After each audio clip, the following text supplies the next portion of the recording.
The long driveway to my grandfather's mansion was lined with old oak trees, their leaves painted gold and amber by November's hand. Thanksgiving at the Grant estate had always been a grand affair. Crystal plates, expensive wine, polite laughter. But this year, something in the air felt different. The walls seemed to hum with tension. I hadn't been home in months. After finishing my internship abroad, I'd hoped for a peaceful reunion, a night filled with warmth and gratitude. Instead, the moment I stepped inside, I felt the chill of unspoken conflict. My mother, Linda, greeted me with her usual air of superiority, all diamonds and rehearsed smiles. "Ethan," she said, air-kissing my cheek, "you look rustic." Her tone suggested that was an insult.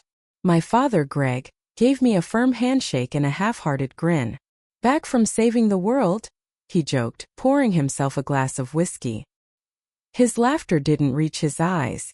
Then I saw him, Grandpa Walter, standing near the fireplace, his posture slightly hunched but his presence still commanding. His silver hair gleamed under the chandelier light. But what caught me off guard was the bruise under his right eye, dark and swollen. My stomach tightened. "Grandpa, what happened?" I asked, walking toward him. He hesitated, his eyes flickering to my parents before giving a weak smile. "Ah, old age and poor balance. I walked into a cabinet," he muttered.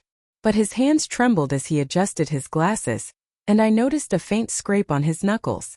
"That wasn't from a cabinet." My mother chuckled coldly. "He got what he deserved," she said, picking up her wine glass. "Dad taught him a lesson." The words hung in the air like poison. My father smirked, not denying it. My chest burned with disbelief. "What do you mean by that?" I asked. Greg shrugged. "Sometimes stubborn old men need a reminder that they can't control everything." He took a sip of whiskey, unfazed. "He's lucky I have restraint." I looked back at Grandpa, his eyes full of quiet sorrow. The man who had built empires, who'd taken our family from nothing to billions, now looked small, trapped in his own home. My mother and father were basking in his humiliation. Dinner was served soon after. The long mahogany table sparkled with candles, silver cutlery, and roasted turkey. But the laughter felt forced, hollow. My parents dominated the conversation, bragging about their latest real estate venture, how they'd convinced investors to finally see them as the future of Grant Enterprises. Grandpa remained silent, occasionally nodding but rarely speaking. I could barely eat. The sight of his bruise haunted me. Then, as dessert was brought out, Grandpa slowly stood. The room fell quiet. Even Linda's smirk faltered. He gripped the back of his chair for support, his voice rough but steady. "Before we give thanks tonight," he began, "I have one more thing to give." He reached into his coat pocket and pulled out a small black envelope. The paper was thick, the wax seal marked with the Grant family crest. He walked, limping slightly, around the table until he stood behind my mother. "Linda," he said softly, "this is for you." She blinked, confused but intrigued. "For me?" "Yes," he whispered, eyes glinting. "You've earned it."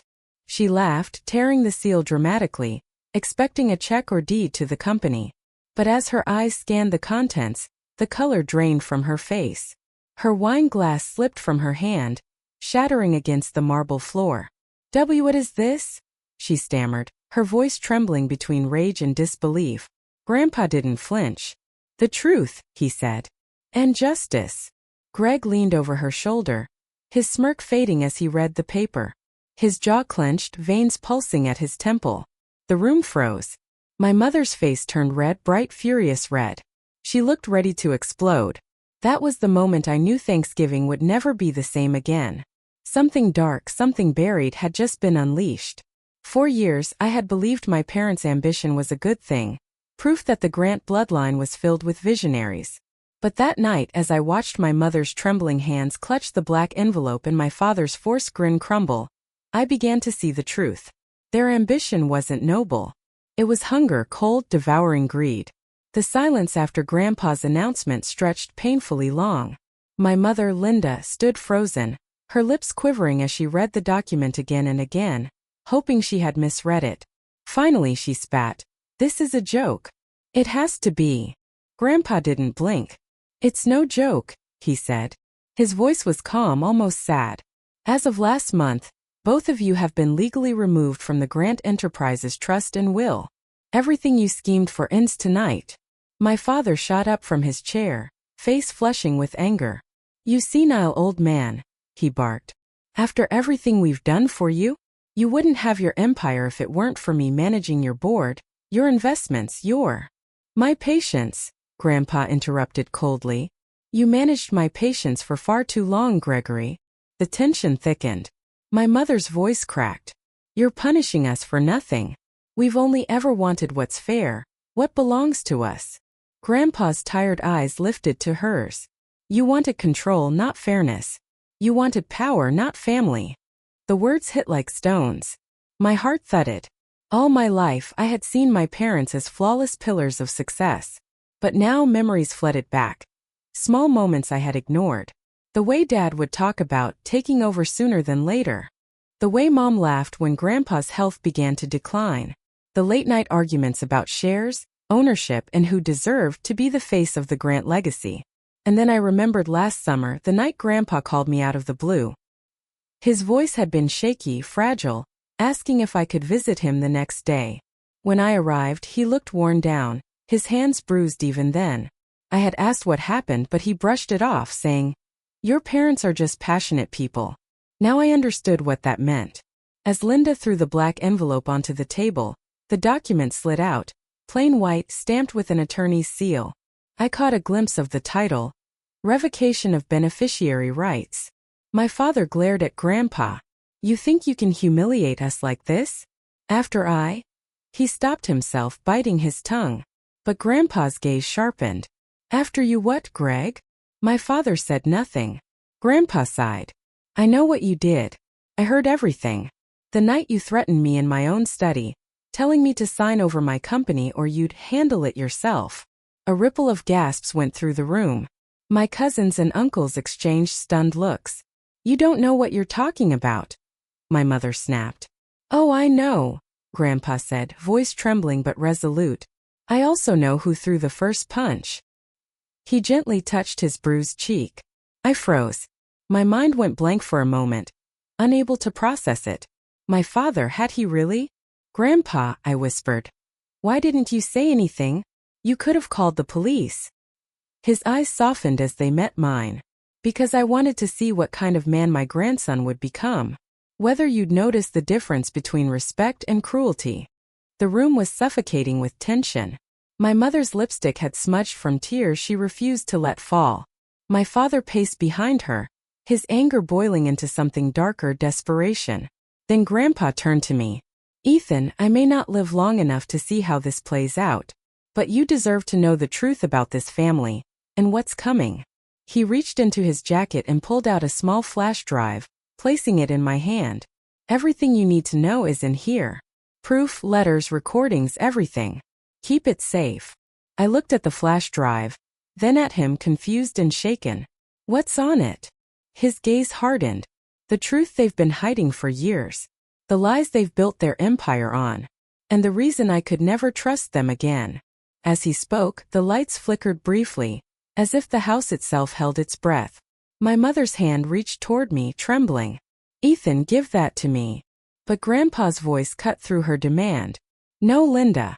For once in your life, let honesty win. I didn't understand everything yet, but I knew one thing. Something huge had been set in motion. The black envelope wasn't the end of the story. It was the beginning of a reckoning. The rest of Thanksgiving night was a blur of shouting and tears.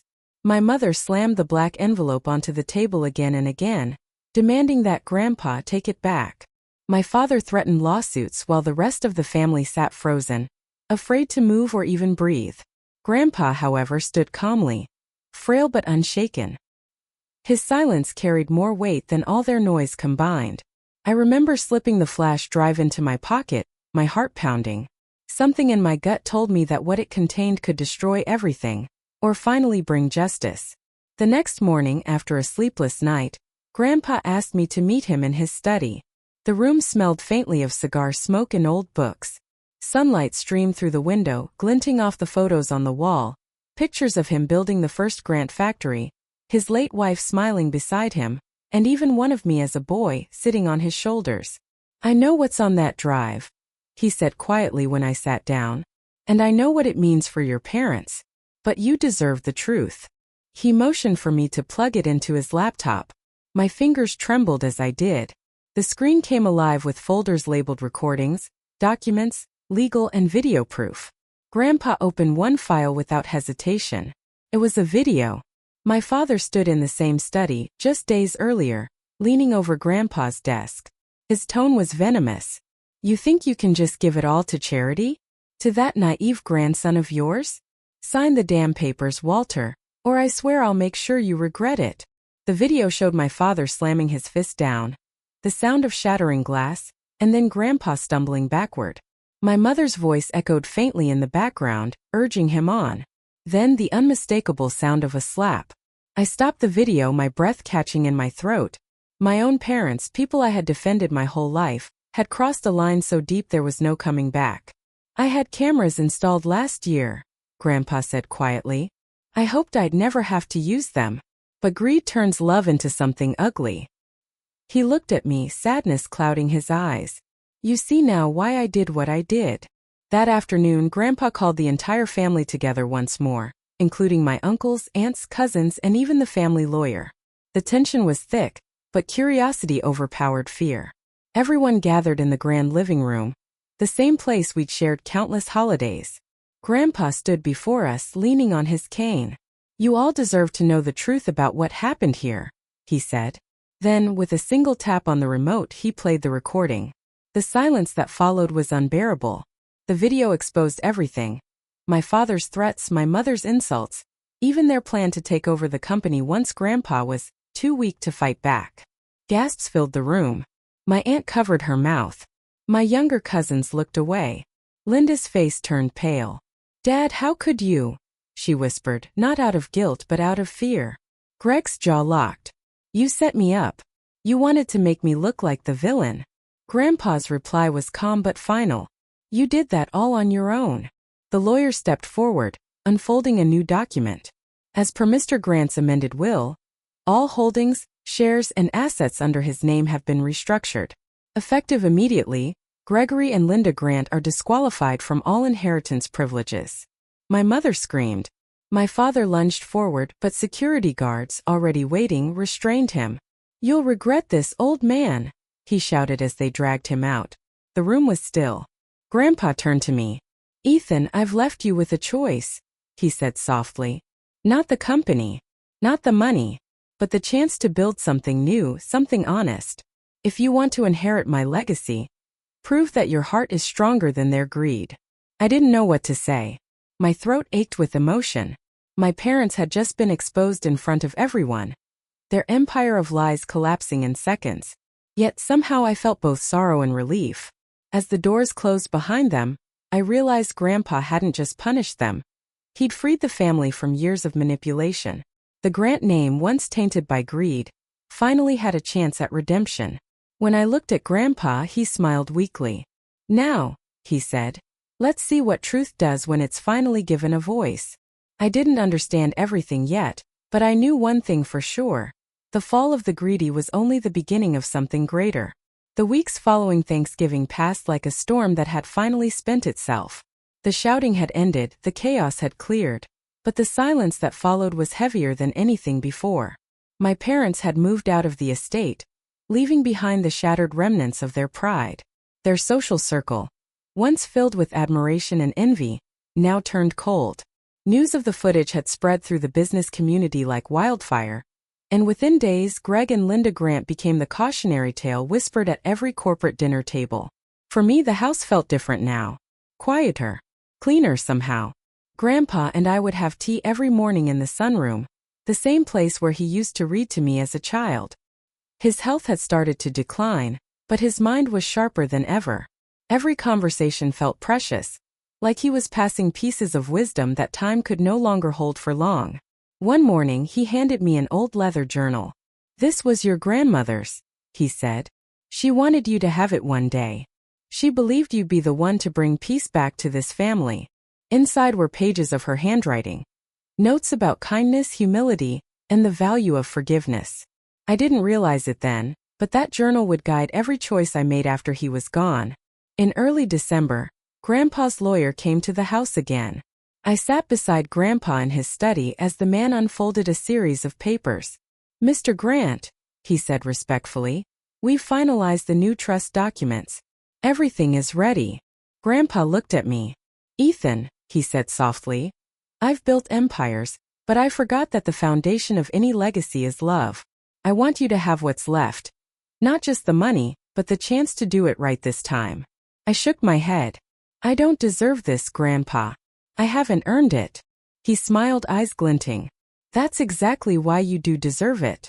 A week later, I found him in his chair by the window, the morning light spilling across his face. His favorite book was open on his lap, a faint smile resting on his lips. He had passed away peacefully in his sleep.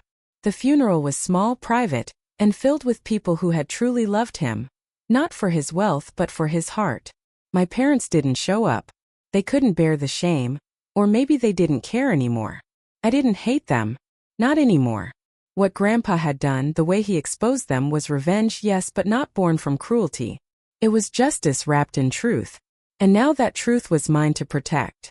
Months later, when the will was officially read, the lawyer's voice broke the silence.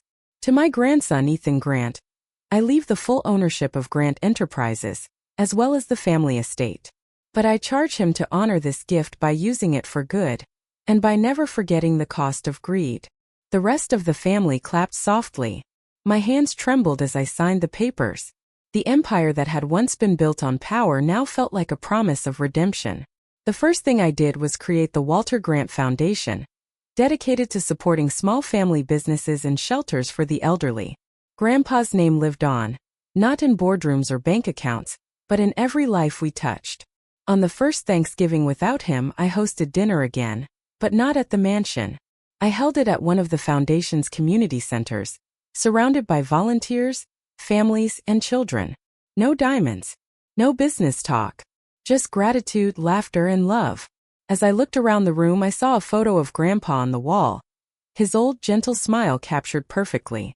Beneath it hung a framed copy of the black envelope, now faded and cracked. I kept it there as a reminder of what happens when truth finally wins.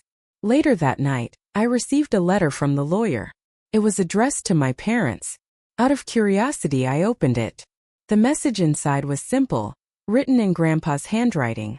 "The greatest fortune you lost was never my money. It was my